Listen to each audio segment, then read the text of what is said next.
Ladies and gentlemen, welcome back. International football's here. So it was a dead week, and it looks like the week has killed off our two fellow friends. It was supposed to be a four-man couch. I promised a four-man couch, but Nathan's ill, Flynn's ill, Antonio's got no ankle left. The lads have been taken out in the wars, or in the wars. The boys are in the wars, in the trenches here. Yeah. But Tots is here to save the day. It's us two yet again. Again, I can't claim I watch enough football most weeks. I did not watch any international football. I don't think. Yeah, neither did I. I got on to a few of the highlights. Yeah, a little bit. Yeah, Over the weekend, looked at the Germany game, the England game, and the Italy games. I actually saw the Italy highlights. Yeah, pretty exciting. but apart from that, I didn't tune in. Like, I feel like to have that motivation and to wake up at 3 a.m, it needs to be your team playing. Yeah, exactly. Or at least a blockbuster game, and there was not really any blockbuster international friendlies going on. They were just pure friendlies, nothing to play for. Like, they're games that in the morning whilst you're eating your breakfast, you chuck on quickly. Yeah, but that's where it ends. That's where it ends. Yeah, I'm not staying up and losing sleep over that. It's a recharge week for us here, and that's why this episode is a bit of a relaxed one, probably a shorter one, but fun nonetheless. With some cool lists to get in here. We'll start with, I think I saw it was on Instagram, they're debating combined 11 La Liga and Premier League, who would get in. And when everyone automatically thinks Prem, like just Prem. But you were saying it, and a discussion I probably want to have with Flynn if he was going to come, because Flynn's very big on the Prem's clear of everything by a long way. But when you make the team, it is quite either La Liga favoritised or quite level. Yeah, I completely agree with you. Yeah. And I was saying this when I was going through my team. It showed to me that the La Liga has some quality players, which I think we all knew, because even if you go look at the Ballon d'Or nominees, there is a lot of La Liga, obviously mainly Barcelona, Real Madrid players, and mainly Real Madrid players, to be honest. Pretty similar maybe to our list. Yeah. But when you actually dive deeper into the two leagues, the top end talent is probably actually edged by the La Liga. Yeah. I think, and I'm not going to say I'm any expert on like the bottom end talent, but you were saying, I think it's will be level there as well. Yeah. But I think to your point, that middle ground. I think the difference in the Prem is there is 9 teams, maybe 10 teams who have quality players throughout. Yeah. Those quality players who, on their year, could be in the Ballon d'Or nominees, could be a part of that. When you go look at the likes of like Villa, Newcastle, even some of the players that West Ham have these days. Yeah. Then you go look, we already had a big 6. You had those 3 in. I'm not going to say a big 9, but there's 9 teams who all have quite accomplished or like potential players that of world-class nature. Mm-hmm. Whereas I think when you look at La Liga, you probably look at 3 teams. You've obviously got the likes of Atletico Bilbao, who got a couple of players, Girona, a couple others, Sevilla every now and again. But they don't have a lot of accomplished players, and if they do, they're players at the back end of their career.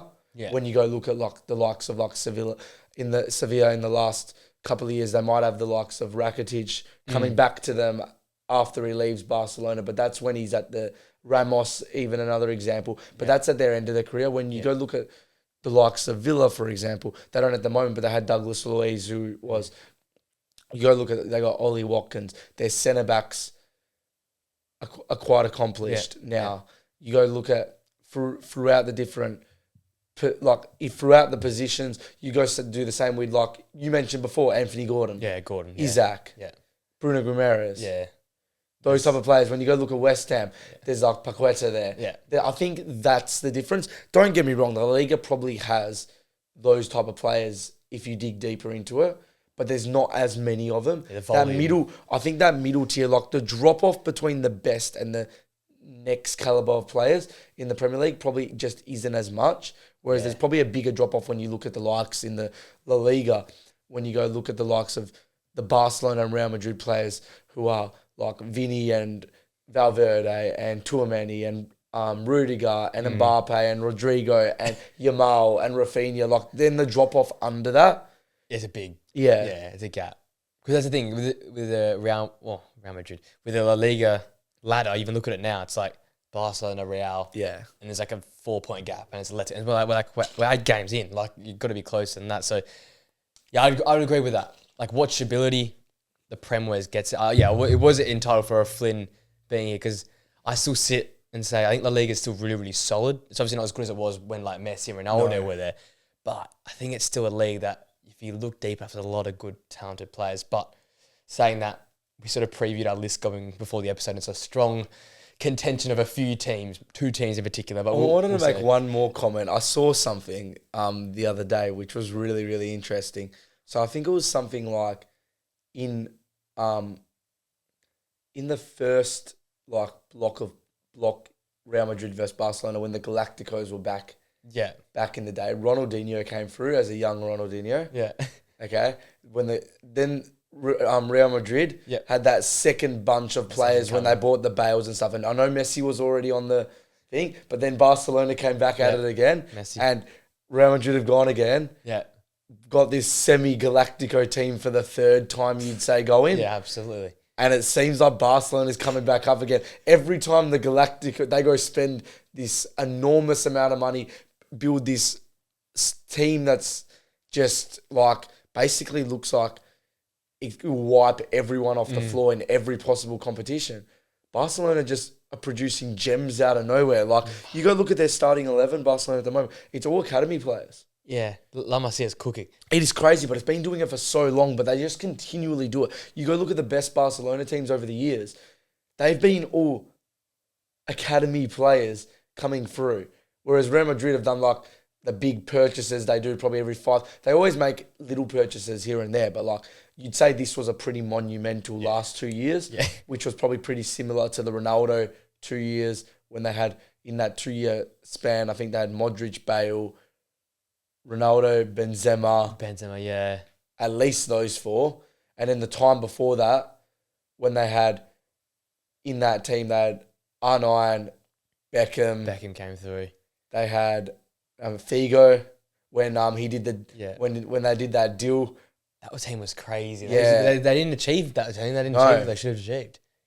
Too many heads. Too many cooks spoiled the too many cooks spoiled the broth to the vibe. Yeah, exactly. Their last game, for reference, they had Hector Fort, Pau Kubasi, Balde, Pena in goal, Castro, Pedri, Yamal, and then on the bench, Ansu Fati, Eric Garcia, Pau Victor, Pastore, and they're all just La Masia, plus all the guys that are injured as well. Yeah, and they got like, do you see those two? They got 2 16-year-olds on the bench every week. Yeah, now. it's really like which teams just have like spawning 16-year-olds on the bench? Like it's a school trip. Did you see that video when they walked over Hansi Flick's seat and he just looks at him? It's like it's a school trip. Every game. I don't get it. How they got so many of these young players. Like you go look in the Premier League. That's the one thing that it lacks. Like. United, you'd say would be the best at it, and there's still not that many in comparison to what there was back a while ago. I think the stat was 33%. Again, it's flipped on my feet the other day. 33% in the Premier League were local grown talents. 60 something were La Liga. So like La Liga were top, Premier were bottom, but obviously it makes sense because Prem's got the money to buy in players. Yeah, but local grown is also a hard thing to say because you could say local grown as like. They steal a player off championship. Isn't that local grown still? Yes, I think it was just like from academies in that country. Yeah, that's a hard one. I'm saying like if you look at each individual academy, La Masia is that far ahead of anything. It is true, and they can nick players from other countries. But they seem to get these 18-year-olds who are performing at a Ballon d'Or level, like straight off the bat. Like which other team is doing that? Like even when you go look at like the likes of United, like Kobe Manu was pretty quick off the bat, but still not probably anything near what you've seen the likes of Barcelona do. The likes of Gavi and Pedri and in the recent years, and when you even think about Messi, Iniesta, even like the clips of Iniesta with Zidane in his first game, like yeah, when you go, like, look at those players coming through, it's just crazy. Like, they have Gavi and Pedri, Yamal, and then they got 16-year-olds now on the bench that are probably going to be the next Messi. Like, I don't even know what's happening. I think the closest, probably City's probably the closest right now. I think they've overtaken, because you got Rico Lewis, Cole Palmer, Bono Gittins for Dortmund, Sancho. Ian Asher was a flop, but Delap. Like, there's a lot at City that are sort of like the cooking. Oh, and even McAtee, who used to be at Sheffield. Again, but how many of these players are good enough to play at the They're all top Premier League players. I'm not saying that though. But you go look at Barcelona's back over the last 15-year block. We're talking about players that end up either Ballon d'Or players or are in the top 10 of the Ballon d'Or and in the FIFA Pro XI team year after year after year. I think no one's even near Barca. No one's even close right now. Yeah. I think City's probably genuinely City would be the closest. Then probably United. Even Liverpool's just fallen off in recent years, haven't they? Liverpool have in the last, they've pulled Trent. Yeah, like they produce like Curtis Joneses, but they're not those special. I'm not sure if I'm talking about those because every good academy should produce players that are able to play. Like every single United under 23s player, they go and play for some should be playing lower end Premier League or at least Championship, or in one of the other bigger leagues around the world. Yeah, every single one that's playing, if they've been given a contract up until the point where even if they were to get a couple of games for Man United. Even in a Carabao Cup or something, or for a City or those type of clubs, they should be playing. They're good enough players to be playing. It's obviously something else has happened to that point. Yeah, I'm more saying like the world-class players. They've just got different water in Barcelona. They feed them that Mount Franklin stuff, you know, up on the mountains. They feed them. It's crazy. They got elite level stuff there. Let's go through it. All right. How do you want to go to one? Do we go one by one? So, or do we like goalkeeper then back line? Yeah, we'll do that. Yeah, okay. Who's your goalkeeper? I think it should be this. Well, I hope it's Thibaut Courtois. Oh, on Alisson in the end. See, now I've been big, and I know there's been a little bit of drop off between injuries and everything between Courtois. But Courtois is the best keeper in the world. Yeah, 1-on-1, no one can stop that. Like it just reminds me back to that Champions League final versus Liverpool that year. Was it 22 or 21? The first one, 20. It might have been 21. No, I wanted the last one. The last one, 22. 22. That was crazy. It was like the saves he was pulling off, that 1-0 win that Real had. Yeah. It was like Liverpool's last real push. It felt like And they probably deserved to win that game. But Thibaut's just in a Champions League final, he's made some massive saves. It's crazy some of the he's so good. That's ridiculous. And don't get me wrong, Alisson is as well, to his credit. But what Courtois can do with his hands, and I think this is just also again back to we've had this argument, save or feet, but I always take the save over the feet, and it's not like Courtois is bad. No, with his feet. So I'm pretty. That's pretty much where I've gone. Yeah, with. I say that Alisson. I just prefer. I do love Courtois, but just a preference Alisson. I just feel like he's just ridiculous. Like consistent, and he's probably the first distributor. Because I'm pretty sure he got there. Was it him or Ederson who got there first? I think it was Alisson came the year before Ederson. Alisson did come. Yeah. Could they have come at the same time? Or maybe similar same. I just feel like yes, Ederson is the picture boy for distribution, but Alisson's still got that in his mark, and he's still got the great one. Yeah, that's the thing. Alisson as an all-round modern keeper, Alisson is the best. He fills the pie chart out the most. You've got Ederson at one end, then you got your like Courtois and De Gea's at the other end. Even though probably Courtois is better than with his feet than De Gea would be, but Alisson's that all-round keeper. He's a hybrid. Yeah, he's a hybrid, but it's a preference one. It's a preference. You got probably the top two keepers in the world right now there. So exactly. There you go. Your back line. How did you sort out your back line? So I've gone with a back four. Back four. So I've gone with arguably top 5 in the Ballon d'Or, Dani Carvajal. Get him in there. I rate that. Dani Carvajal. Prelude. He's going to be very high on my list as well for Ballon d'Or. The arguably there. So so then my back two, Saliba and Rudiger. Yeah. And at left back, Vardiel. Vardiel. I think, most of those explain it for themselves. Like Saliba's the best centre back at the moment. Yeah. In Saliba or Gabriel, but probably I think we always end up chucking Saliba in when we have to choose one. I don't know why it is, but yeah, Saliba or Gabriel are the best in the Prem. But I've gone with Saliba, and then Rudiger has just been pretty monumental. Even forever. Yeah, since he's left Chelsea, even at Chelsea, he was quite Champions good. League winner. Yeah, exactly. Yeah, I went a similar route, but I went with 3 at the back. So I went Van Dijk, keeping to my narrative, keeping Van Dijk in there. Still reckon he's still one of the top 3, top 4 centre backs in the world. Rudiger's come off a crazy Champions League campaign. He's a Champions League aura type player. He just pops up in Champions League games, and then Saliba as well. Again, I could put Gabriel in there, but I feel like Van Dijk and Saliba are Rolls Royces. Yep. Rudiger's your tough nut in the middle. That's my back 3 in front of Alisson. I'm pretty happy with those 3 there. Midfield. How do you configure? So midfield, this is interesting. Probably have a little bit different here. So I think we've both chosen, I'd assume, Rodri and Bellingham. So Bellingham's at the. I'll put him at the 8 for me. I've gone with a deep line 6 with 2 8s on either side. Yeah, right. That. I've gone with Rodri at the 6. Yep. With Bellingham and Valverde in front. Valverde, and I just think, that's bringing back like 2012 Prem vibes with like Lampard, Gerrard, 40-yard strikes. Seen that complication with like Valverde hitting the crossbar like 20 times, and some of the strikes are unbelievable. No, I think if we go back 2 years, or a fit KDB takes it over Valverde, but Valverde at the moment is just insane. He's arguably as good as Bellingham, if not better. I think he's Real's most important. I said the other day, I think he's Real's most important player. He does a role everywhere. Sometimes gets chucked on the wing, scores, assists, scores in those big games. I think in both Champions League finals, he's had either an assist or a goal. I wouldn't be surprised. Can't remember, but I probably wouldn't be surprised. Yeah.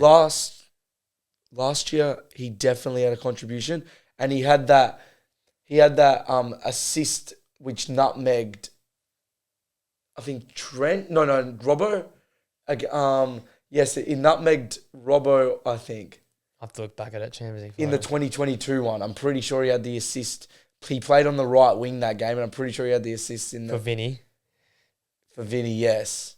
I'm going to work it out. It's not going to show me, is it? I think he might have. I'm 90% sure. He's a big game player, though. Yeah. He's a big game player. Let's have a look. It's not going to show me. I'll back you in. I'll take your word for that. I went Rodri, Bellingham. I put KDB in. Yeah. For creation. Again, had Valverde initially. I still stand by the fact I think he's Real's most important player, meaning that with this whole Galactico team, he needs someone actually to defend and be accountable. But KDB on his day, especially with the team I've got, like when I think about my team, those 3 centre backs with Rodri and Bellingham, KDB does not have to do anything other than just pass the ball, score the ball. I think he'll be incredible in that 10. We know he's been. I always say it's him and Salah's era in the Premier League, but his name will be over this era in the Premier League because he's won all those titles. He's never won the Champions League 2 years ago. Injuries getting the better of him now, but even when he comes back, he looks like he's never missed a beat. He's not one of those players that loses his ability from the injuries. He just keeps going. He's got that brain. He's got that vision. So I'm still going to whack him at the number 10 for me in front of Bellingham and and Rodri for me. So I went 3 centre backs and 3 midfielders. With a goalkeeper, you went 4-3, so you were front 3. Yeah. Who's your front 3? So knowing that I'm going a front 3, I'd say everyone could guess what this front 3 is going to be. Probably the most easiest of the 4 different parts we've gone through so far. So VINI on the left, Mbappe, and straight through the guts, Haaland. Dangerous, very dangerous. Is anyone tracking back? No. No. No chance. PSG 2.0.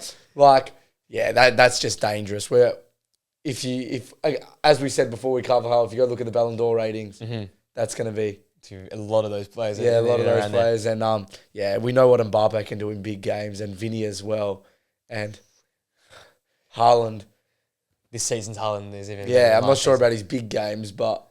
That's the last step for Haaland, big games. Yeah, Haaland gets those big games, and he really is going to elevate himself to that next level. Top. He's been quite unlucky because knowing he had that Ballon d'Or race when he was with Messi.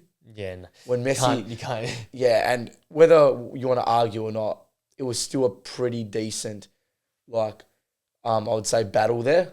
Yeah. When you go look at this year, I was listening to someone, I can't remember who it was, and he said it's just kind of sad that someone like Vinny or Bellingham, who both didn't do much internationally when there was a tournament on, and they've been good, are going to win a Ballon d'Or, and it's probably most likely going to be Vinny. Yeah, I think.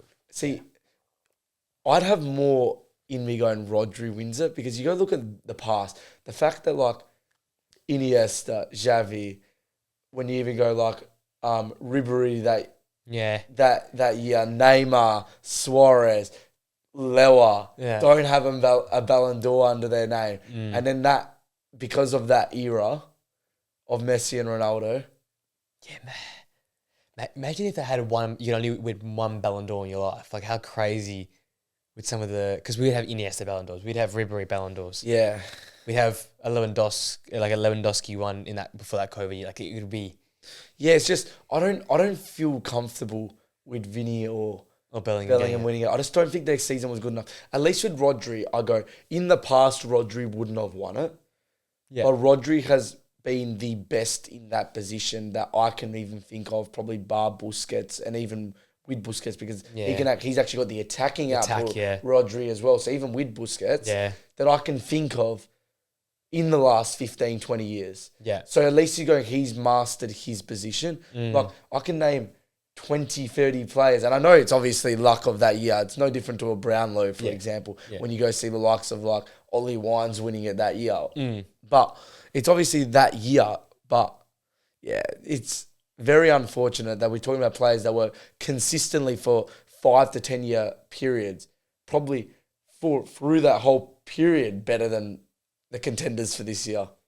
The standard, it's a different standard these days. Like, the best way I look at it is the fact Yamal is getting even mentioned. He's been amazing as a 17-year-old. Yeah. Amazing. Absolutely insane. But he shouldn't be anywhere near that. Like, if you think about it, like what Neymar did at Santos and Brazil would have far exceeded what Yamal's done in a year. Yeah. Think about it, Santos though. Like, that's the problem. He's played for Barcelona at 17. Yeah, okay, and he's had a really good since this season started, but he wasn't that great last year. I think we did this in the off season. His stats at Barca were ridiculous last season. I don't think they were ridiculous. They were it's ridiculous because he's 17. But it's ridiculous also the context of the goals. He did score like 4 winners or equalisers for Barcelona. Was into the performances, okay, really but if the Champions League. If you said that Yamal was some 26-year-old bloke and he was doing what he was doing, but he's still going to be in discussions. He would not be in the nominees for Ballon d'Or. You're telling me he had better? Oh, gee. I think there were better players. You think there was 10 or 12 better players than Yamal, even if it was 26? I think Yamal was going to end up in the top 10. Do I agree with it? No, that's why he's not in mine. Yeah. I don't know. I just think last season I think it was really, really good. For a team that was awful, like a very bad team. Yeah, but when you go through each team, you can start to... Okay, you think about players through the season, even the likes of like Ollie Watkins and Alexander Isak. They were better last season. Yeah, it's because it's context again. It's context. Yamal was insane because of his age. And I'm not saying no one has done what Yamal has done as a 17-year-old. Completely agree. And Yamal is insane. And yes, he's probably in the best 40 to 50 players around that mark. But he's been elevated. You can't say he's been elevated because of his age. He's been elevated. But I just think the things he does is a bit more special than what Watkins or something like that can do. Like the way he assists, the way he sets things up, the time he scores his goals. Like his goals weren't just like... Not like this season where it's 5-0 and he scores the next one. It was like away from home, they're down 3-1. He assists one, then scores the equaliser to like get Barcelona a point when they were like sitting in 3rd and 4th. That was what he was doing last season. Okay. If you want to be in context, you can be in context to that he's the young guy carrying a Barcelona side that's won the league the year before, but were battling to stay in the top 4 to start the season off. And he was the one pulling them up and was good in the Champions League. And I just think his influential performance, you talk about like Haaland, when we say in the big games, he would turn up for Barca when they really needed him. That leads on, because I've got him in my combined. I went VINI on the left, Haaland up top alongside Mbappe, and Yamal on the right. I think that's a bit crazy. Even if you look at the likes of... I feel that's a little bit disrespectful to the likes of Saka and Rodrigo. Rodrigo was even close. Even Saka, we're talking about a guy that's done it for properly now, you'd say Yamal 6 months. Maybe a little bit, maybe I'd 9. I'm going to go 9. I'm going to go a year. This time last year to now, I'm going to go with that. Yeah. I think right now... He's done it at a world-class level for 6 months. To be honest, I would take Rodrigo, but now, I want Yamal. Obviously, if you've got a team, you'd probably take Yamal because you know what he's going to do into the future. Because both... I like what Rodrigo does in terms of the magic. He can break a game apart a bit more. Like, he's got that ability just to win a game himself. But Yamal gives me more, like, even that France game. No right. Like, France were sitting in deep. Yes, he scores that worldie, but outside of that, it was also, he was the one breaking down the back four that was sitting on the edge of their own box and was being so pessimistic and pragmatic. He was the one making things happen. So I feel like Rodrigo might do that a bit more often, but Yamal's got that ability to break a game out like that and just out of nowhere and make the pass. That outside the foot pass to Rafinha 2 weeks ago. Yeah, I know. That was insane. And he's got the ability to be a Ballon d'Or player. And he probably will win the Ballon d'Or. Like, if you go look at who else is coming through, even around that age, he looks better than anyone else I've seen in the last 5-10 years now. Fair chunk, yeah. Yeah. But I just find it hard to say that what he's done so far. I think the Euros elevates him, because that's a big thing. But I don't think what he's done for Barca in this Ballon d'Or calendar year has been anywhere near enough. I can elevate him because they won a Euros. He was a key pivotal part of that. But even with that, I still think Nico Williams was better. Yeah, the Euros, it's different because it was probably more Nico for me. I think Danny Olmo and Nico Williams were better. Really good, yeah. So look... He's got 10, 11, 12, 13. He had 13 contributions last season. See, that's what I'm trying to say. But and I'm not saying he would have had big goal contributions, correct? I'm still rating like it. We're talking about, but you're still talking about people that didn't get in. They probably had 35.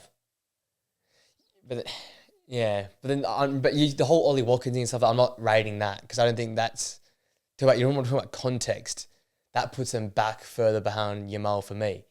Because the way they were getting their contributions is not the same the way Yamal was getting his contributions. But that just buys into then, if you want to go on that thing, you've just bought into the GOAT debate. In terms of like Messi and Ronaldo. Messi scores better goals than Ronaldo does. Messi's always scored more aesthetic goals than Ronaldo. Yeah. Apart from some of the free kicks. But if you think about Messi's goals... Messi's free kicks are better. Let's be honest. Messi's free kicks. No, but maybe... Yeah, but like some of like the knuckleballs and stuff Ronaldo does. Messi's goals have not... Messi has never scored tap-ins. No, never, no. Ronaldo has. I'm not saying Ronaldo did. Ronaldo went through a big period at United and the start of Real Madrid where he scored everything. Yeah. And I'm not saying that's not a talent. Ronaldo is amazing, but you just bought into that debate then. Yeah, it's like... It is that... It's that part of it. And on a bigger scale as well, because you're saying you would say that Ronaldo would be better than Messi. I always just stay by that. Yeah, that's where I stand. But we're talking. So when Ronaldo is better than Messi, but Messi is doing what Yamal's. Let's just say Yamal style, Yamal style, and they had the similar contributions, but then now with Yamal, there's someone with well higher contributions. 30 contributions to 16 contributions. Yeah. You go, I get where you're coming from. And it's obviously a whole different debate because you can't compare Ollie Watkins to Ronaldo. No, but like it's the more like, how do I put it? It's more like this guy's the winger who's going to play, who's going to produce a lot. And again, a lot from the bench. I'm looking at say 14 minutes, 59 minutes, 26 minutes versus an Ollie Watkins who played up top for a Villa side that was in peak. So again, I'm taking all the context to make my debate because, yes, it is weakened, but I still think last season as a player, I was more impressed with Yamal. And not because of age, just watching him play. Yeah, because I'm not saying he didn't have like amazing performances and stuff, but it's just hard. When you look at like that, like I'm a player now needs to get into the Ballon d'Or, needs to have aesthetic, cool goals. The Ballon d'Or. Does that not also then go back to the Haaland Messi debate? But who should have won that Ballon d'Or? Shouldn't Messi have outrightly won that Ballon d'Or then? But yeah, that's so aesthetics wise. No, storyline wise, he should have because he won the story of the World Cup. Well, storyline and the fact that Haaland scored no. You're talking about they were 0-0 or they were 1-0 down, and he scored the equaliser and he scored important goals. Yeah. And Yamal scored goals he had assists in a tournament. This is back to like when I talk about the Ballon d'Or for that year or last year, I talk about a storyline rather than stats. The storyline said more than stats. It was the story of Argentina who'd lost to Saudi Arabia, but disregard the tournament. But disregard the storyline on your basis there. Messi should have won either way. I told you that I'm only using this for this example here because I'm not comparing Ollie Watkins to a top player. We're comparing two players of, I think, disproportionate skill level. I think the skill level was way in Yamal's favour. But if you want to go on the skill level, I don't think Haaland's got that high of skill level. No, that's what I'm saying to you. So I'm using this debate. I'm using because of I can't use skill level as a choice. Yeah. I'm using aesthetics here. But I'm a performance guy. I'm always performance first. I talk about numbers. I talk about numbers in the Haaland debate. But I know Flynn's an XG guy. But I'm more of a like, if I watch and I like it, I'll have you higher. Or like what I'm seeing now. Yeah, okay. So I'm changing my debate for this situation because you can put Watkins up there, yes, because he's got 30 goal contributions. But was he in the top 20 last year for players? He's probably on the brink. He's on the 20s. Yamal for me is not to that 15s, 12s the numbers. You know what I mean? It's just the way you look at it. I don't think you can look at last year and say Watkins was head and shoulders better than Yamal. All I'll say is 2 years ago, Marcus Rashford didn't make the Ballon d'Or nominees. And his numbers were, what was that numbers? He had 40. He had 30 just goals in that season. Which true numbers don't count because... But you remember how good he was. Yeah. Like, he was at the point when he was playing up top on the wing, just banging goals left, right and centre. Yeah. And important goals against the big clubs and everything. And he didn't make the list. We'll get into my point later on, but that's the reason I think fair enough. Rodri might not win it because numbers seem to not really pay attention. That's a valid point. We should go back and look at it then. Because numbers might not be your Ballon d'Or result. As much as everyone thinks numbers mean... Do you think, or do you just think that year was so much stronger than this year? Probably that as well. But like, if you went off numbers, obviously Haaland should have walked it. Should have I'm pretty sure he was a good 10 goal contribution better. Something like that. So he should have, if the numbers were the way, walked it that year. Lewandowski should have beaten Messi. I'm pretty sure he had more goal contributions as well. But I'm not going purely on goal. See, I'm not saying you. I'm saying in general. Close, I'm saying in when general. When it's though. close, yeah, I think you can go on performance based. But I'm talking when someone is 35 goal contributions to 13. Yeah, we're talking nearly at this point triple D. Yeah, that's what I'm saying. I'm not talking about when someone's got 45 and 60, and that is a big differential. Yeah, but it's still both of them had an outstanding goal scoring year.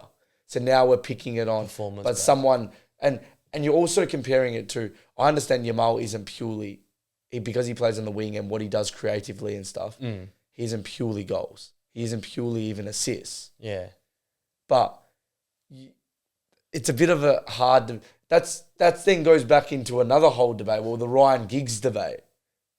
Oh, gee. You know what I'm saying at this point? That goes into the Ryan Giggs. Like, there's debates that you could pull everywhere from what you're saying that I actually probably, and I'm not disagreeing with you because a lot of these debates I agree with you, but that's because my whole stance is actually with what you're saying. Yeah, I've nitpicked just for this situation. Yeah. But yeah. Is Watkins in your Ballon d'Or list? No. Okay, good. I was going to make sure if he was in or not. Watkins didn't make the 25 nominees.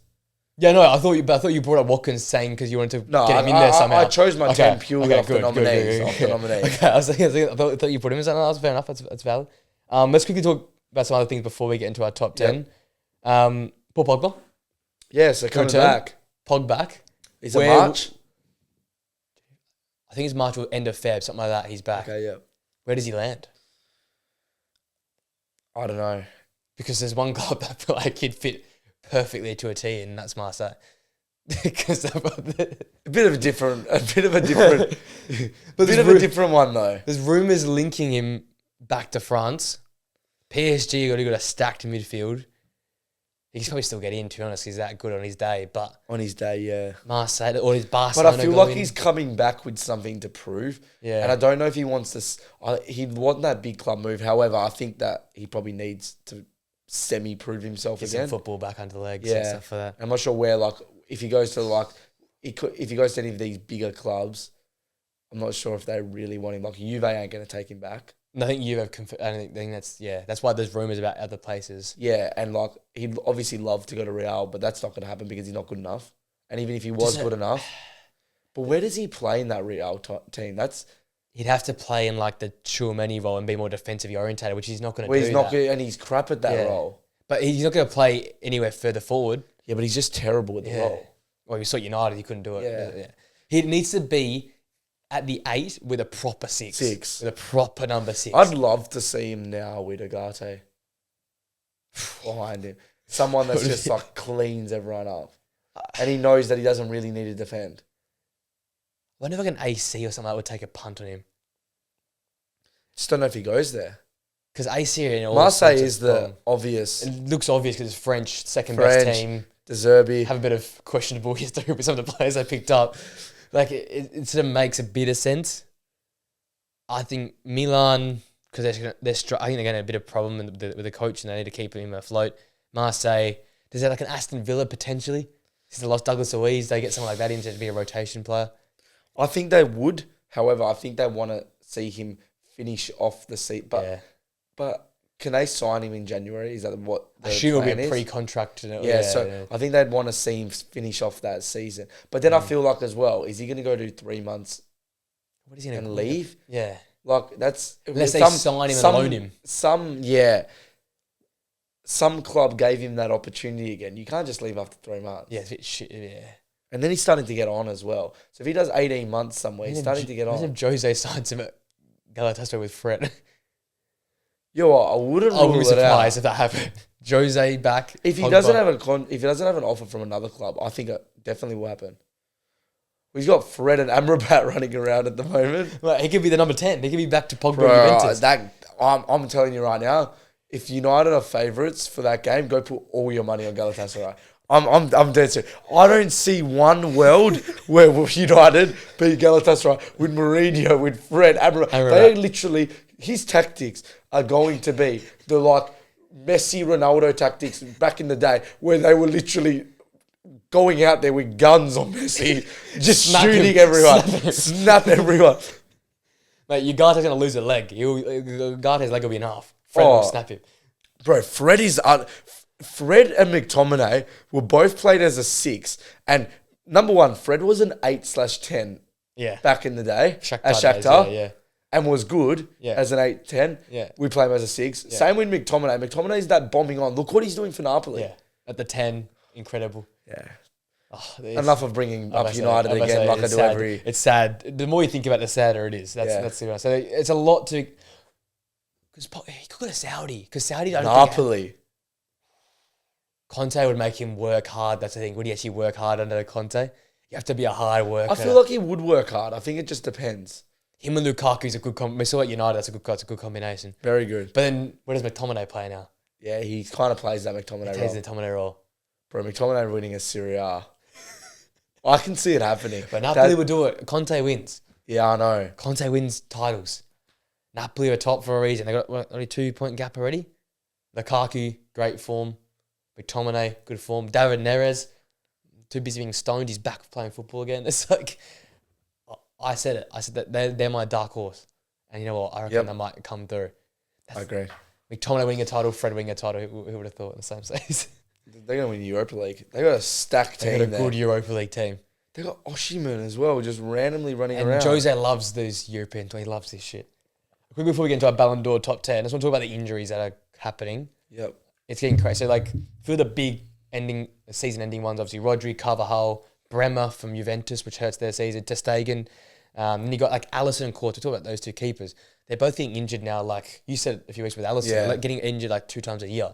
So, seeing those guys get re-injured. Then we got some of the players out. KDB, Erdegaard, Isaac, Botman, Fermin Lopez, Araujo, Alaba, who I just read today might not ever come back because his cartilage in his knee is totally gone. Sure. So he's Aitor for Bayern, a new signing. Gio Reyna, Adeyemi after a good start. So there's players in every league that are out. We've had this rubbish friendlies or what are the United Nations. Rodri said it before he got injured. The strike's happening, I reckon. Like these are like, I could make a all-star like 11 from the players who are injured right now. They could probably win most league titles. Oh, it's crazy though because they're like trying to franchise. Yeah, make it American. Yeah, and make it American like they do with everything and make it like, your players can play basketball 3 times a week and you know what, it's a totally different game. Mm. And I'm not saying that basketball isn't hard on the legs, but you've seen they've had problems as well, number one. Yeah. There's a lot more rotation that they can do. Yeah. Number 2. And there's a lot more stoppage in the game. And the court's a third or like eighth or something of a football pitch. Exactly. Like, you can't expect players to be playing 90 minutes twice a week, 3 times in 6 days. That type of stuff. And the physicality as well is different. Yeah, it was always going to happen. And I think it's going to get to the point where we've said it many times. There's either 2 things that are going to happen from this scenario. And both situations aren't good. Yeah, I don't like it. There's either going to be... Well, actually, one situation probably is all right, but I don't think that situation is going to happen because, unfortunately, the sponsors pay. Yeah, money talks. Money talks. Yeah. And I think the situation we'd like to see is cut down a little bit on the fixtures. Yeah. Like, did the Champions League really need to add those extra ones? No. Do you need these random international breaks with random friendlies? No, you don't need this either. You don't need that either. No. Do you need a Nations League? have the Euros, Copa America, and World Cup. That's it. No more. Maybe an international break every now and again, which should probably more just be a 2-week camp. Just a time off. Yeah, a 2-week camp where they go to a camp. Maybe they play 1 game. Bit of training. Maybe they play 1 game. Not 2 when they have to play then 2 again. Yeah. Or the other situation is the big clubs just get richer. Yeah. Which is make mega squads, which is kind of already what's happening. City saw in advance. They saw it happen and they prepared for it. Look, but like Barcelona are struggling for like players. They're playing 16-year-olds. It's Barca. This is like the best team arguably in the world to like fame, fame and popularity. And they're fielding 16-year-olds playing at centre back and DM. You know, Real have an injury crisis. They're supposed to be the Galacticos, but they're still fielding. You know, Danny Carvajal's sort of a big part of this team because injuries are there. You know. And then teams like United are supposed to be, one of the great teams ever, blah, blah, blah, can barely start a left back. I know. We haven't started a left back in over 18 months. I heard Luke Shaw's back though. Did you hear that? Oh my God. Apparently he could be playing this week. He'll be running through mud. He'll be a Big Mac, mate. There's no chance he's got legs left. He's going to be so slow, it's ridiculous. But they go Malacia. Look, every time he plays though, it's good. It's just like bloke doesn't play. Roberto Carlos plays 5 games a year. Turns up, dips. Yeah, plays in the Euro final without playing any other games for like a year. 6 months out, turns up for a Euros final, dips again. That's what I mean. Like, if there wasn't so many games under pressure, maybe Luke Shaw does play 10, 12 games a year instead of 4. Varane doesn't quit football.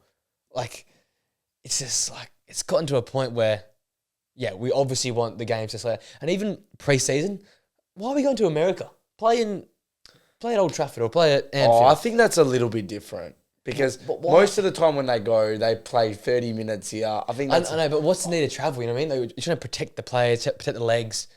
Traveling's not helping you. Yeah, but you got to... When you're a worldwide brand like United, Real, Liverpool, City, now, you've got to go and pay tribute to the fans around the world because you're not like the AFL who you pay tribute to your Perth supporters or your Melbourne supporters. I said, if you're really trying to be radical with it and save the players' legs, is there really a need though? I can understand what you mean, and that definitely would medically help. But I think there's definitely 4 or 5 other things that should be in place prior to that. 100%. Okay, And even like stoppage time. Thank God they toned it down. But remember last year having like 12 minutes of stoppage time. It's like, yeah, I guess I get the ball out of play for like 12 minutes. But we're playing 112, 110 minutes, 102 minutes every weekend. It's like, these extra 10 minutes, they can't be good. So, I don't know. I keep seeing more and more players out for season, out for that. I think if something has... And if Rodri's leading something like that, someone who's like a top player in the world, it probably speaks. Yeah, and then he gets injured 2 weeks later. That's crazy. Yeah, that's it's almost like if he's making a campaign, he did a good job making a campaign. Say it and get injured for the season. That's like evidence 1A, mate. That's you've got your case settled. But we'll have to wait and see. We sort of already talked about this, but we'll get into our actual list. Ballon d'Or top 10s. Yes. It's going to be contentious from the sound. It's maybe more the order. I think we'll have the same players, but what order we've got them in. Do we want to do the bottom 5 first, and then we'll get into one by one for our top 5s? Yeah, okay. I think the bottom 5, same players, it will be different, but it'll be the same sort of players. I'm not 100% sure. 100% sure. I'll go first this time to see if you got any same ones. I went 10, Harry Kane. Great season, great number of goals, but didn't win anything, so you can't really put him much harder than that. Haaland at 9 for me. City, fantastic. He was fantastic, but we have so much expectations for Haaland. So again, bit of the context expectation thing. I got him at 9. Toni Kroos at number 8. I think it was really, really good. A little bit of like retirement merchant, but he played really good in the Euros. Yep. Fantastic for them last season. I think he's 6 and 8. Was good in their Champions League run. Foden 7. Again, it's sort of a... If you talked to me this time last year, I'd probably have him at 3. Or whatever, like a few months ago, sorry. PFA Player of the Year, though. Yeah, and it's valid. But I just think the guys got ahead of him. Is it just the aura of them? I don't know. But I just think not quite as strong as other ones. So he's 7. And then 6 was Mbappe. Very good. Always great. Confused you have 5 now. That's my interesting. I got a different play at 5, but I don't know if you might not. I don't know if you have at 5 anyway. But I got Mbappe anywhere. 6. I got Mbappe 6 because, he didn't really win much. You can't really claim much more than that. So he's 6 for me. Okay, so I've gone Kane at 10. Okay, bang, same. That's good. Florian Wirtz at 9. He was my honourable mention. So I like that. Him at 9. I like that. I think he was the whole reason. He was like that. Like, how can I explain that? He was the crossover between those wing backs, the midfield, and then into the strikers. I think he was, without him in that team, and then what he did also for Germany. Oh, Germany was incredible. Oh, incredible. Yeah. But without him in that team, I don't think they're able to achieve anything near what they were. Yeah. I think, obviously, special mention, obviously, to Grimaldo. Yeah, Grimaldo and Frimpong are crazy. At 8, Haaland. Yep, so basically similar to me, At 7, Cole Palmer. I don't have him in my list. That's a good call. Yeah. I forgot about Cole Palmer. That's a very good shout. I think he was exceptional all year. And to be able to not get that much game time and just flick the switch like that is pretty insane. Yeah, that's a very good shout. I can't forget Cole Palmer. Yeah, that's good. At number 6, Mbappe. Okay, so you got Mbappe same spot. All right, let's go one for one. My number 5. I don't think you might not have him again then. I got Lautaro Martinez, number 5. Ooh, okay. Copa America, won it for Argentina. Incredible the Copa for me. I'll give my props to Nathan. He came up to me and said, after last season, we're really impressed with Inter, one of our favourite teams here to watch. Fell short of the Champions League. It probably tarnished his reputation. I think he missed a penalty in the penalty shootout as well, I think. But then he went on and finished the season off, won the Golden Boot in Italy. We're like, though, we'll really rate him if he can do it for Argentina because Messi's had no help ever. Let's be honest. Higuain never helped. And he went Maria on his Copa day. America. And he went there and nailed it in the Copa America. So that gave me a lot of ticks. He's never been. See, that was the first time he really showed up for Argentina as well. I thought ever. That World Cup, they gave him the nod ahead of Alvarez. Over Alvarez. Over Alvarez, but he was missing here. Yeah. Even when he was coming off the bench, he couldn't score a goal for a living. Like, it was terrible. But yeah, I don't have him on my list. No. He was one I've thought about. Yeah. However, I think just the fact of how not clinical he's been in the past. Yeah. I think he's changed. Just tainted in the back of my mind. It's a fair shout. But I love him. So I've got him at 5 for me. Okay. So very high up. Who's your 5? 5 you've had in your list. I've had him. Okay, who have you got at 5? Foden. Fair enough. PFA player of the year, Yeah, PFA player of the year. I think he's been really good. I think he's got tainted a little bit because he got chucked out of position for England. And is that really his fault? No. I think what he did last season in terms of like he was the man. Yeah. When that United game was just exceptional, and like the ability to grab that ball from Rodri or from the centre backs, swivel, run at defenders. Yeah. It was exceptional. I think, and he scored a lot of important goals. Yeah. So it wasn't just his amount of goals he scored. I think he ended up with something like 17 goals and 12 assists. Double digits, yeah. Yeah, something like that. But it was the caliber, like you were saying before, of goals. The caliber goal. The Brentford game, remember, was it a hat-trick he scored? Or like a double? Where Brentford were up 2-0 and City looked all done and then he came and just killed scored a hat-trick. Like, I think it was. Or he might have at least scored 2, I can't remember. That's fair enough. I reckon we've got... the same top 4? Yeah, it has to be. I think so. Has to be. My 4 is Danny Carvajal. Yeah, my 4 is Danny Carvajal. I love this dude. I wanted to put him higher. It was just hard. It's the top 3 in a different world. Yeah, but... Maybe not in terms of what they do. This is where the arguments come in. I don't believe Danny Carvajal should win the Ballon d'Or. Don't get me wrong. I don't believe that. But I've heard many arguments over the past. Oh, he won the Champions League and awards should have this. He couldn't win anything more. No, he won the Champions League. He won the league. Yeah. He won the Euros. Did he win the... They won the Super Cup. Super Cup? They won the Super Cup, yeah. What? And those 3 there, the Champions League, and Euros, they were the 3 biggest tournaments. Yeah, available. Yeah. 2 of them, any player can win pretty much. Yeah. Pretty much. Yeah, well, your league and the Champions League, if you're good, if you're a good player, you're in. Yeah. The La Liga, obviously, it's a league, so there's obviously other players competing it. But if you actually go look at 2 of these next 3 that we're both going to mention, they missed. They missed one of those. Yeah. We had this conversation at the past.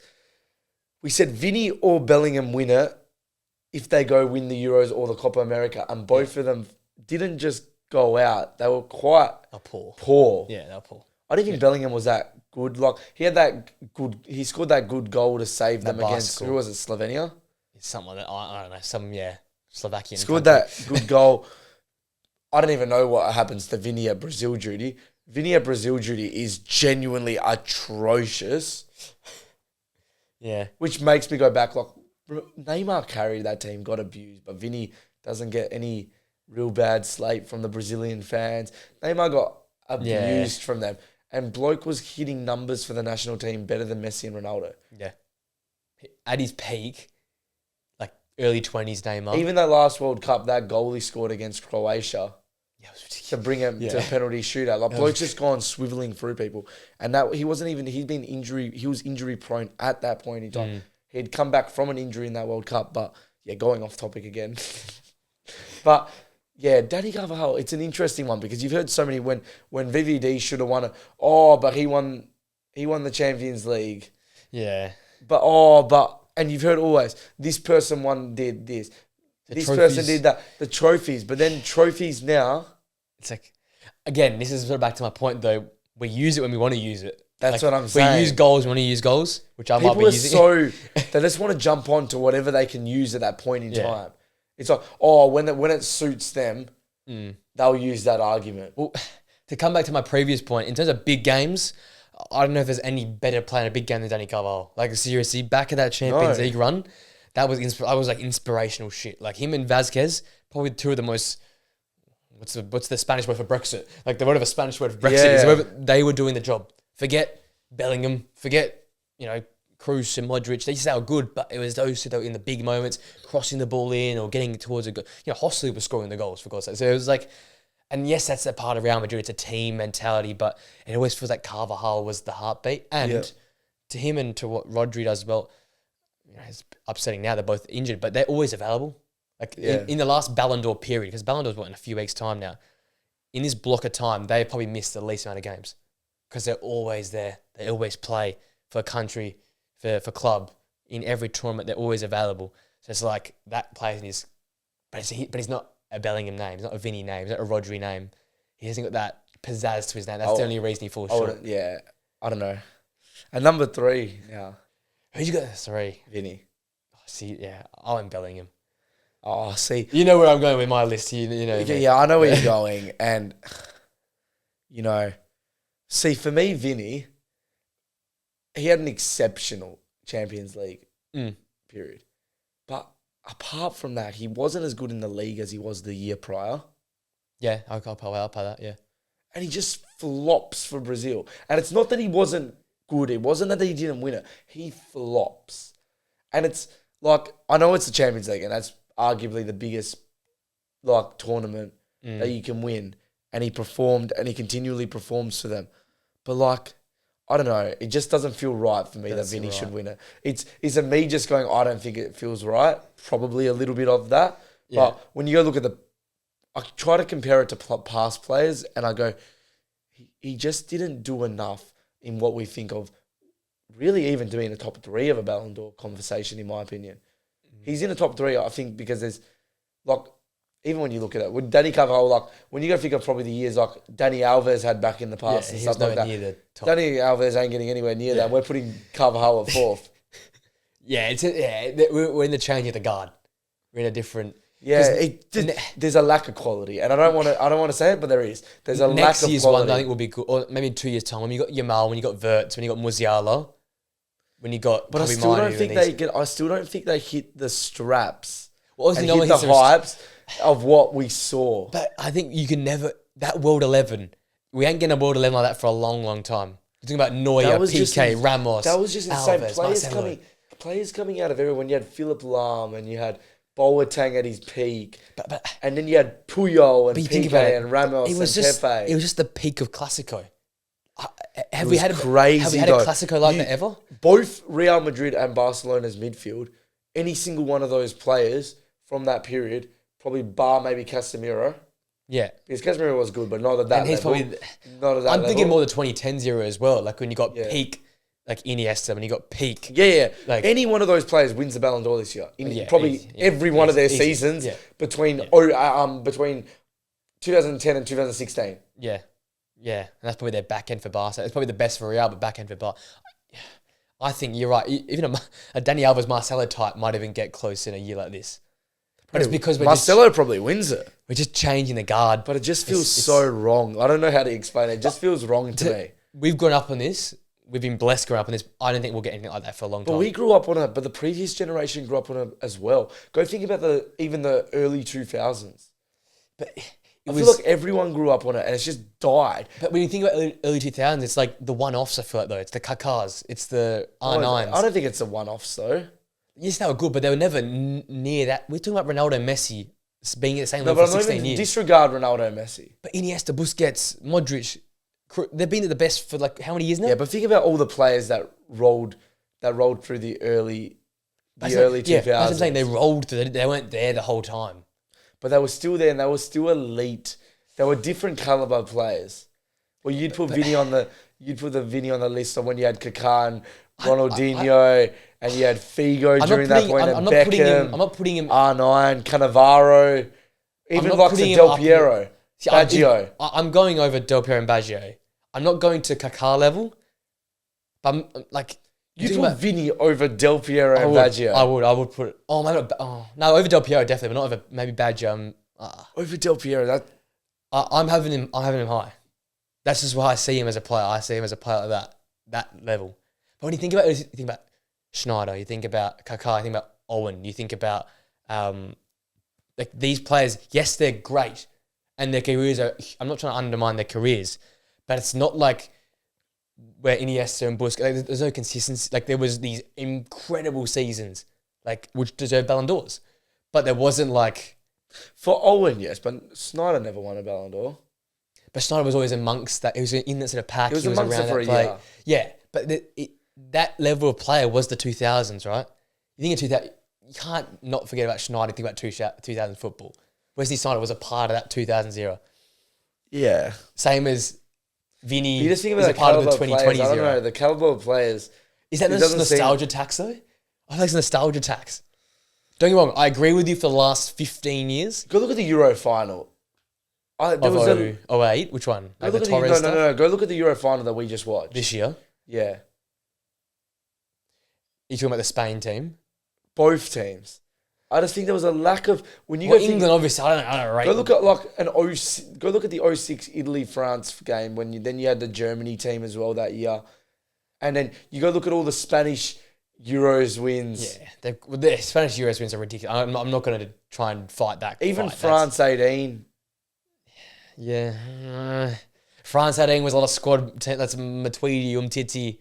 Like, yeah, I know, but that's a they had coaching. quality still. That's some quality. Griezmann, Pogba, I'll give you that. Like, yeah, we even think of the likes of like a Griezmann. I feel like a Griezmann could win a Ballon d'Or in today's society. Griezmann's time's come and gone, but I do get you. I reckon Griezmann is a better player than Vinny. Wow, I can't go that far. Griezmann's a moments player. Vinny's always he's put not a together. moments player though. He's done a lot for France. Yeah, but in big moments, in some moments, He's done a lot for Atletico as well, Griezmann. I'd still take Vinny right now over what Griezmann's given. Yeah, I can see where you're coming from, but I think Vinny's a more put together player than Griezmann is. But that's what I've Bellingham 3. The point I was going to raise to you, I think Vinny's had a better season than Bellingham. I can agree with you might have Rodri winning it, but I can't see Bellingham having a better year or better Ballon d'Or season than Rodri, than Vinny.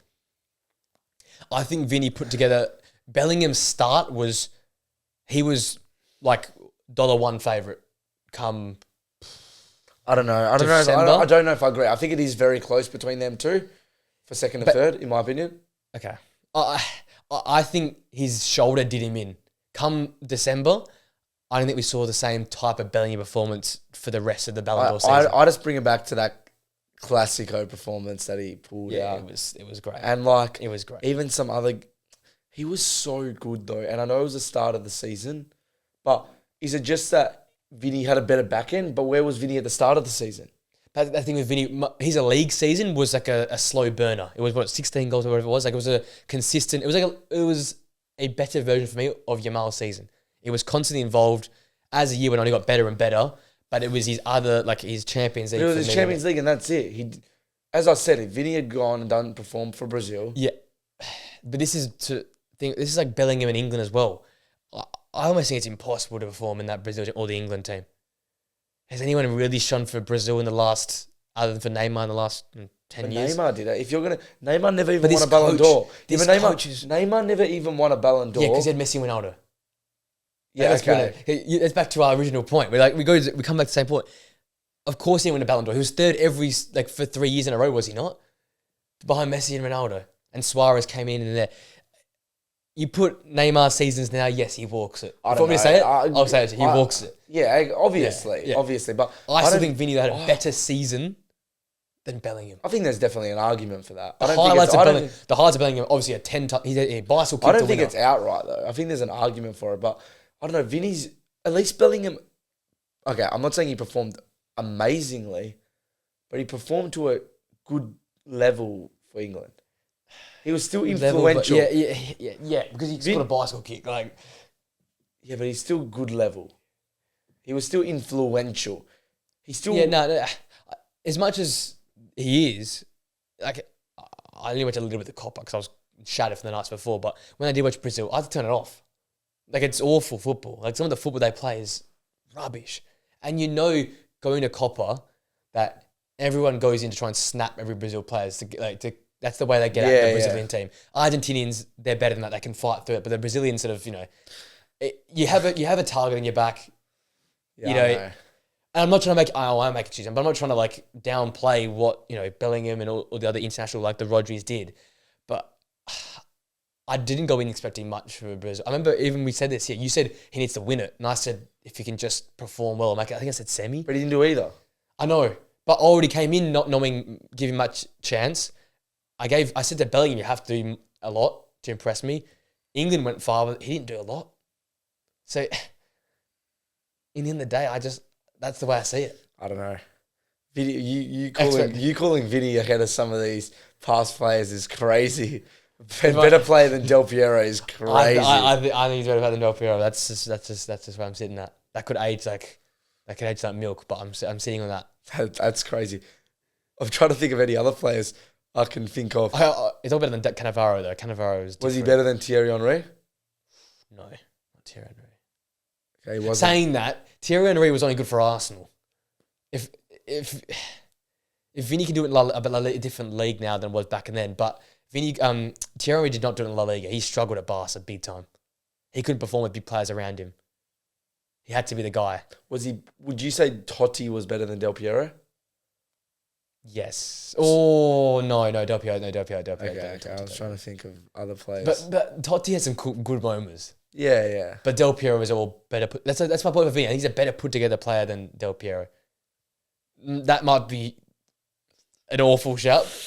Not Baggio. I like Baggio. I'll give Baggio the advantage. But Vinny is 24, something like that. He's still got a long way to see what he can fully produce. And we are comparing like 10s and 8s to a winger as well. An out-and-out winger. Like not even like a striker. He's a winger. Thierry Henry was an interesting one. Do you think Vinny's gonna end his career better than Wayne Rooney?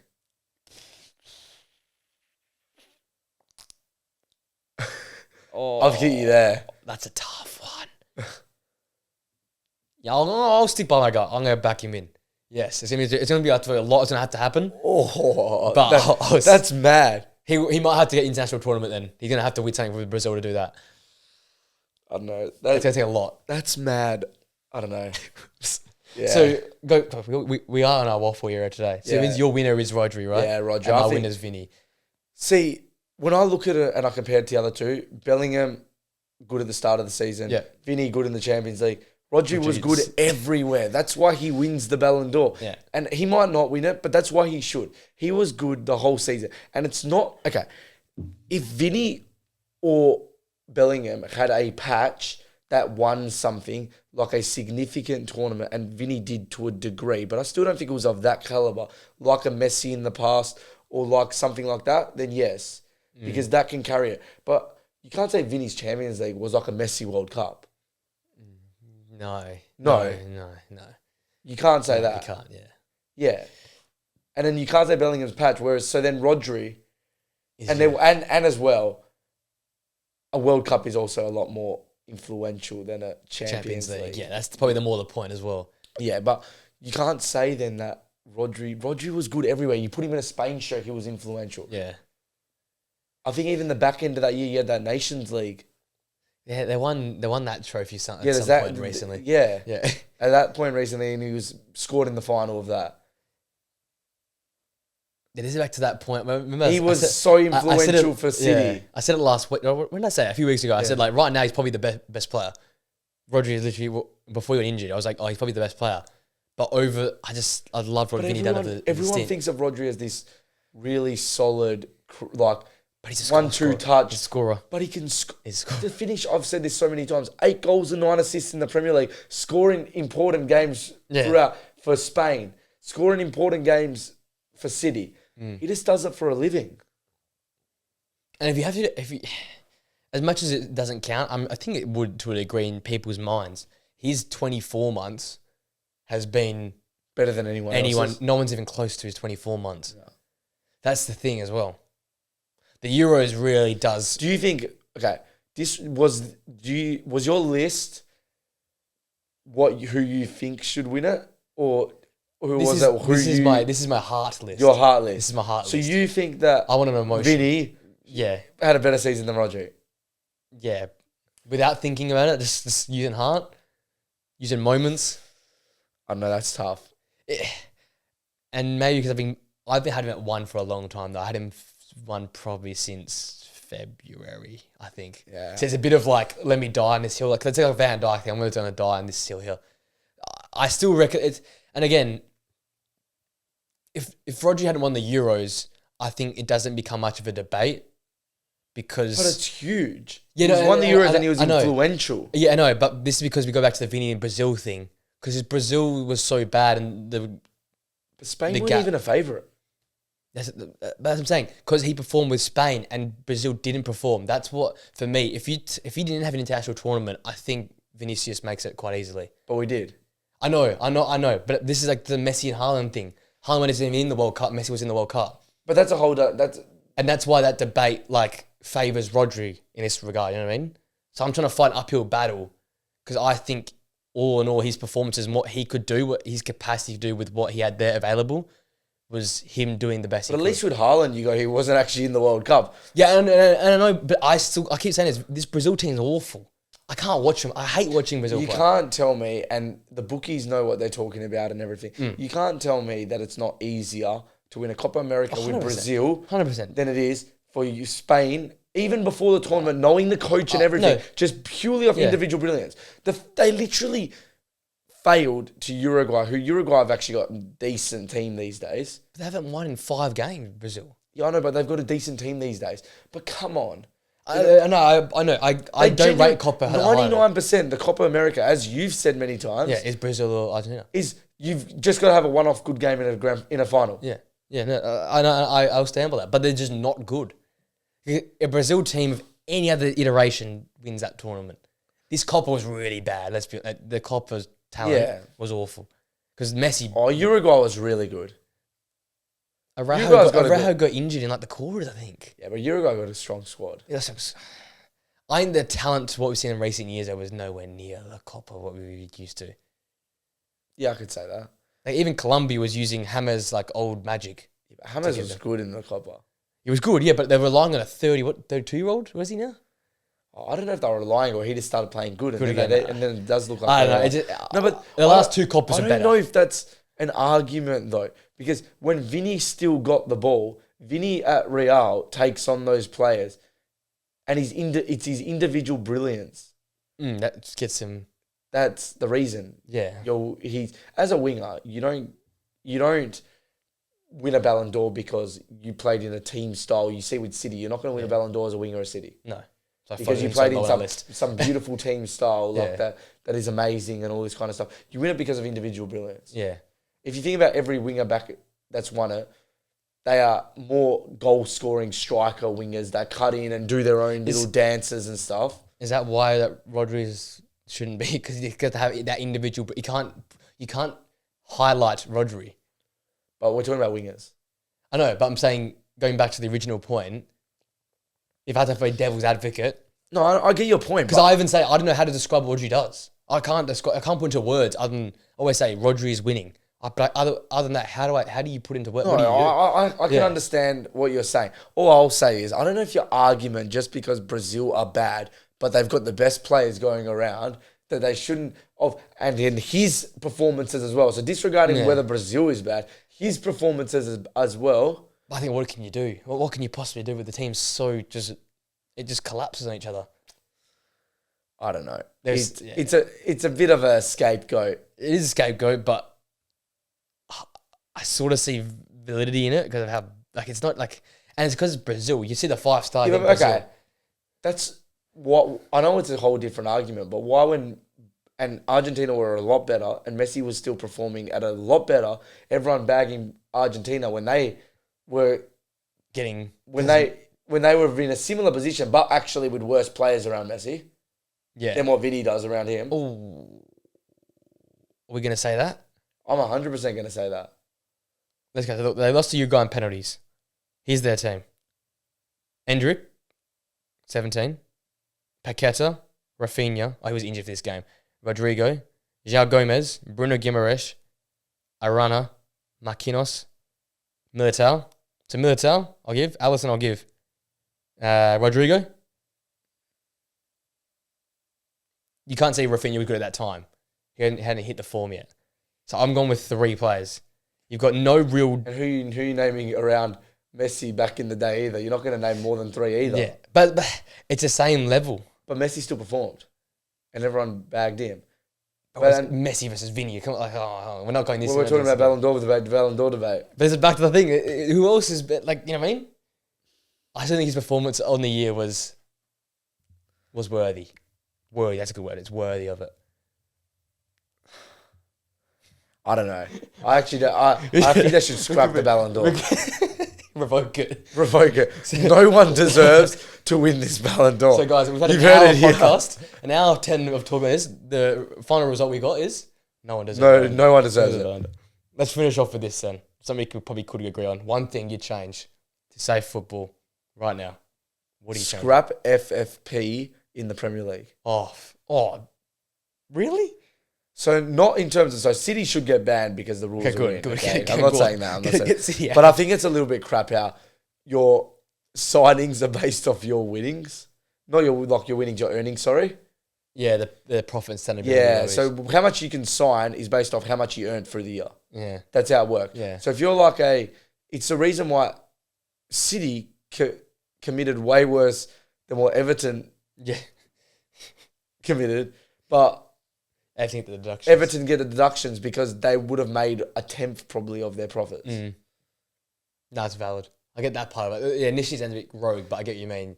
You don't just punish the little guys, you punish everyone. Yeah, like it's a bit of a weird one. Like if you're going to do a salary cap or something, they should do some salary cap on wages or something like that limits something around those lines. But it wouldn't work. No, it doesn't work because it's an international. No, it doesn't. No, it's not about American. It doesn't work because it's international. So then you're going to let the likes of Real and Barcelona just push straight past you. Yeah, and salary caps. No, but yeah, I know. Like, it doesn't work. It doesn't. But I don't think the FFP is fair to a degree either. If you're an upcoming team, and we have seen City and Newcastle do it, but we're also talking about two clubs, not City, Newcastle and Villa, but we're also talking about two of those three, and City actually took a while, but two of those three, Newcastle and Villa, are quite historic clubs who have a big backing and would have decent profits in the first place. Yeah, the fans. Like, could you ever see, even with a change of ownership, a Luton Town coming up? They could have the billionaire oil merchants coming for them. But like it is physically impossible because they make no money. Yeah, the profit isn't there. No, I can back that. I was going to do VAR, but I've done it so many times. I just did reducing games. I said, scrap Nations League, scrap Champions League out of games, scrap all these other like international breaks. Just give us 38 games of league football, 6 Champions League group games, even in the cups. I don't know anymore. Something like the Carabao. I said this the other day. It's a bit rogue, but does the big teams need the Carabao Cup anymore? Well, I think they need it, but I don't think the Carabao Cup's an issue because no one cares that much that they just field it to the round of 16 quarters. I'd love to see other teams that you have a crack, like your Luton Towns have a chance at something. So instead of it, so what do you do? Like, just who do you make the Carabao the championship and lower. Yeah, like what do I call it? The other trophy they have for the lower teams. Make it just like a championship and lower trophy. It reduces games. No one really watches them until the round of, not even the round of 16, like the quarterfinals when everyone starts watching it again. And the Premier League teams... Or do you do it something like, do you run the Carabao Cup? This is an interesting strategy. At the same time and exact same as the Champions League and European competitions, and whoever makes European competitions don't do it. That makes more sense. That makes sense. You see what happens on the draw. They'll automatically qualify through if you're in the Champions League. You're into the next round automatically. It's like... No, it's not really. So then everyone that's playing Europe doesn't have the extra schedule. And that's the Europe for other teams that don't make it. That's a good. So then you'll still get the decent teams in there, and then you'll get the likes of like Brighton, West Ham. Yeah, final. Yeah, fighting it off. That's a good solve. Yeah, but who's watching that? That's the problem. Yeah, but it's a League Cup. Forget the whatever they brand it as. It's the League Cup. Like it's like. Yeah, I know what you mean, but I know everything's about money. I know everything's about money in the end of the day, but you have to sacrifice something. That means Champions League. You're right. Games. It's just it's a joke these days. There you go. That was back to prime. That was prime away days waffle there. That was. Yeah, but there was some relevant. Some relevant topics. I liked it. I think this week allowed us to actually waffle, but waffle without punishment, or is the best way to explain it. Not so much punishment, but like any consequences. Like sometimes we got to get through some of the actual important stuff, and we end up waffling. This week it was like, there was no games to talk about, so we might as well talk about what's happening around the leagues and what's happening around the world of football. And I think there's some important issues there, especially talking about the Ballon d'Or and even La Liga and the Premier League in terms of comparison of players. We have to do that again for the 100th episode, 10 episodes time. This is episode 90, by the way. So in 10 episodes time, we better get at least 3 of us on here. We'll try and do all of us again, and we'll do something else when there might be another league. I think we should rate the leagues because I think the gap's not as big as everyone. Well, I think if you were to do that, I think we know what would be number 1, but we also know what would be number 2, and then even the gap between. I reckon the gap isn't as big as everyone makes it out to be. I reckon maybe 4 and 5. I think the top 3 though is pretty good. Yeah. And we're saying third's the same, right? Bundes? No, I think Serie A's third. I think Bundesliga is really underrated. So I'm going top 4 to be close. Okay. I'd have Bundesliga. But we might have to save that for the 100th episode. We'll do something exciting for the 100th episode. Yeah, okay. Hopefully we get 4 plus here next time. We'll see. This couch is cursed. Thank you, mate, for a great Always episode. a pleasure. And again, guys, from this episode, if you stayed here, comment down below, cancel the Ballon d'Or because that's what we've learned. Cancel the Ballon d'Or. Revoke and then, cancel Flynn and Nathan as well. Yeah, they're just pathetic. Illness could never be me. Watch me get sick this week for the next week's episode. Thanks for joining us. Remember, 5 stars, Spotify, 5 stars, Apple Podcasts. Like, comment, subscribe on YouTube. Prem is back as well, so keep an eye out. Thursday, it all happens again. Predictions are back, so run those videos and those views up. That being said, guys, have a great day. See you guys next week. Until next time. See you later.